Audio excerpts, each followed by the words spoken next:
हमारा यहाँ पे इकट्ठा होने का सिर्फ एक मकसद है।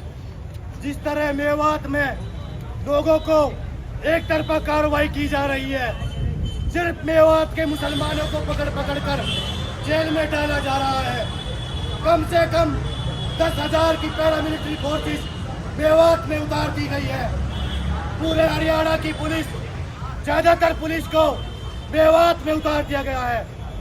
मेवात में पुलिस और पैरामिलिट्री फोर्सेस एक साथ इकट्ठा होकर मेवात के गांव-गांव में जाकर रेड डाल रहे हैं।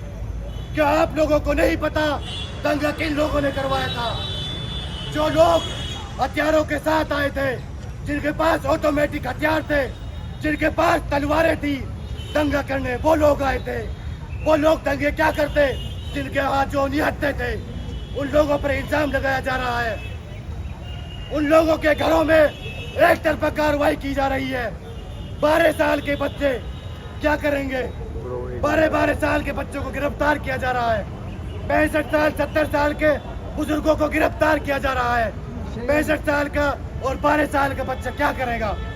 उन लोगों को भी गिरफ्तार किया जा रहा है। एक और बात जो मीडिया दिखा नहीं रही है ज्यादातर, वो क्या था? ये बोल रहे हैं कि मेवातियों ने दंगा किया, मेवाती दंगा करना चाहते थे। ऐसा बिल्कुल नहीं है। उन्होंने एक दिन पहले वीडियो डाली थी। मोनू मानेसर ने कहा था, मेवातियों मैं मेवात आ रहा हूँ। जिस इंसान के ऊपर 302 की धारा हो, 307 की धारा हो, जिसने नासिर को, जुनैद को जिंदा चढ़ा दिया हो, क्या मेवाती लोगों को गुस्सा नहीं आता? मेवाती लोगों के अंदर रोष था, मेवाती लोगों के अंदर गुस्सा था। शेम उन्होंने फिर भी कुछ नहीं करा। मेवाती लोग फिर भी शांति से देखते रहे। लेकिन प्रशासन को ज्ञापन सौंपा गया कि आप मोनू मानेसर को मत आने दो, लेकिन प्रशासन नहीं माना। प्रशासन ने मोनू मानेसर को नहीं रोका। फिर इसके अलावा दूसरा इंसान बिट्टू बजरंगी, वो कहता है मेवातियों तुम्हारा जीजा आ रहा है। बताओ, मेवातियों से कहा जाता है तुम्हारा जीजा आ रहा है, ये बोलने की उसकी भाषा है। फिर ये लोग कम से कम 1000 गाड़ियों के साथ मेवात में एंट्री करते हैं। हर गाड़ी में तलवारें होती है, ऑटोमेटिक राइफल्स होती है, AK-47 होती है। आप लोग सोच सकते हो अगर किसी मेवाती पे AK-47 मिलती या किसी मुसलमान पे AK-47 मिलती तो क्या उसको आतंकवादी नहीं बनाया जाता? क्या उसके ऊपर टाला नहीं लगाई जाती? क्या उसके ऊपर UAP नहीं लगाया जाता? क्या उसके ऊपर NSA नहीं लगाई जाती? तो मेरा कहने का मकसद यह है, जिन लोगों के पास ऑटोमेटिक हथियार है, जो इलीगल है, जिनके पास AK-47 है, जो लोग मेवात में हमला करने आए थे, जो लोग मेवात की बेटियों की इज्जत उछाल रहे थे, जो लोग मुसलमानों को तबाह करने आए थे, उन लोगों को गिरफ्तार कब करेगी? उन लोगों पर कार्रवाई कब होगी? जिन लोगों ने इमाम साहब को मस्जिद से निकाल कर मार दिया, उन लोगों पर कार्रवाई कब करेगी? जिन लोगों ने गुड़गांव में मुसलमानों की दुकानों को चढ़ा दिया, उन लोगों पर कार्रवाई कब करेगी? जिन लोगों ने हजारों मुसलमानों के घरों को गुड़गांव में खाली करा दिया, उन पर कार्रवाई कब करेगी? सोना में जिन लोगों ने रात भर गोलियां चलाई थी मेवातियों के ऊपर, उन लोगों पर कार्रवाई कब करेगी? हरियाणा सरकार का दोहरा रवैया है। खट्टर सरकार सिर्फ मेवातियों पे एक्शन ले रही है, जिसमें करीब जितने भी नूम है, जो खोखे होते हैं कच्चे, कम से कम 250 गवर्नमेंट बता रही है, लेकिन वो 250 नहीं है, कम से कम 500-600 है। उन सब जो खोखे थे उन सबको तोड़ दिया गया गवर्नमेंट द्वारा। गवर्नमेंट ये भी बोल सकती थी आप इनको हटा लो, ये इलीगल है। अगर इलीगल थे तो पहली बात तो इलीगल नहीं थे, तो उनको गवर्नमेंट ने बिल्डोजर से बिल्कुल जमीन में मिला दिया। और फिर उसके बाद मेवात में नूह में एक हॉस्पिटल शहीद हसन का मेवाती, उसके बाद मेडिकल केमिस्ट खुली हुई है कम से कम 50 जो मुसलमानों की है। सिर्फ ये चीज देखकर मुसलमानों की केमिस्ट खुली हुई है, मुसलमानों को रोजगार मिला हुआ है, मुसलमान पैसे कमा रहे हैं। मुसलमानों की सारी दुकानों को ऊपर बिल्डोजर चला दिया गया। और क्या कहते हैं मुसलमानों ने पत्थर बरसाए थे, ये इलीगल कर रहे हैं। सुप्रीम कोर्ट की वर्डिक्ट थी, सुप्रीम कोर्ट ने कहा था आप किसी घर को नहीं गिरा सकते जब तक हाई कोर्ट या सुप्रीम कोर्ट उसको गिराने का ऑर्डर नहीं दे देगा। फिर उन्होंने वो घर कैसे गिरा दिए? सुप्रीम कोर्ट को नहीं मान रहे, कि हाई कोर्ट को नहीं मान रहे, ये कानून को नहीं मान रहे, ये किसी चीज को नहीं मान रहे। इनकी सिर्फ एक तरफा कार्रवाई किए जा रहे हैं, सिर्फ एक तरफा कार्रवाई हो रही है। और जो नून एफपीआई है इस बार वो एक तरफा कार्रवाई कर रहा है।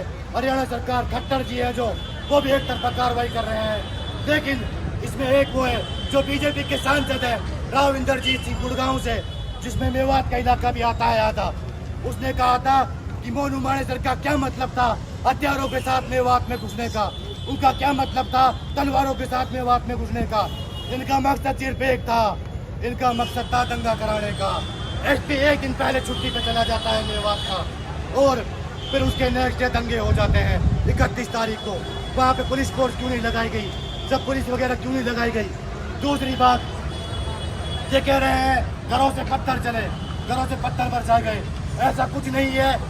जिन लोगों को ये उतारे हैं ना कोई सीसीटीवी फुटेज है ना उनकी कोई लोकेशन है, सिर्फ इनको एक टारगेट मिला हुआ है 1000 मेवात के मुसलमानों को जेलों में डालना है। तो उस टारगेट को पूरा करते हुए ये लोग जब मेवाती सो जाते हैं रात में अपने घरों में तो ये घरों में रेड मारते हैं, जिस तरह कश्मीर में रेड मारते हैं। मेवात को कश्मीर बनाने की कोशिश की जा रही है। मेवाती जब सो जाते हैं रात भर वो देखते रहते हैं कभी पुलिस ना आ जाए। जब वो सो जाते हैं तो उनके घरों में रेड मारी जाती है, पुलिस होती है, पैरामिलिट्री फोर्सेज होती है।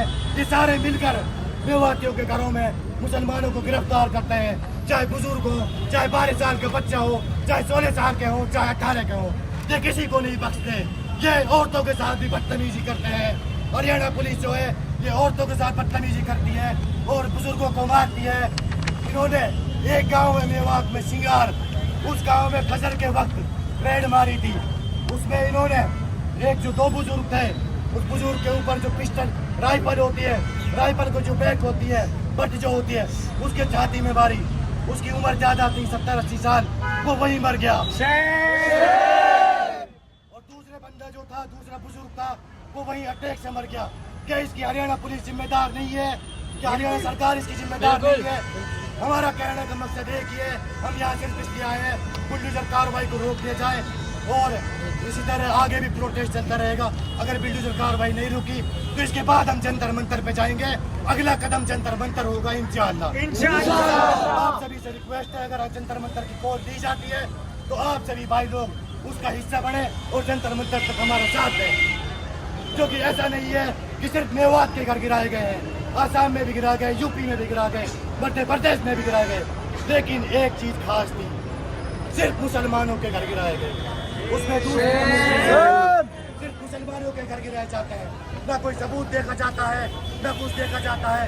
सिर्फ एक तरफा कार्रवाई कर दी जाती है, निशाना बनाया जाता है मुसलमानों को। जिस तरह फलस्तीन में यहूदियों ने मुसलमानों के साथ किया, मुसलमानों के घरों को गिराया और वहाँ पे अपने घरों को बसाना शुरू कर दिया, उसी तरह ये लोग कर रहे हैं। उसी तरह ये मेवात में कर रहे हैं। मेवात में गांव-गांव में जाकर घरों को गिरा रहे हैं। कह रहे हैं इलीगल थे, 70 साल से इलीगल नहीं थे वो, अब इलीगल हो गए। ये सिर्फ कार्रवाई कर रहे हैं 2 राजनीति। ठीक भाई, शुक्रिया।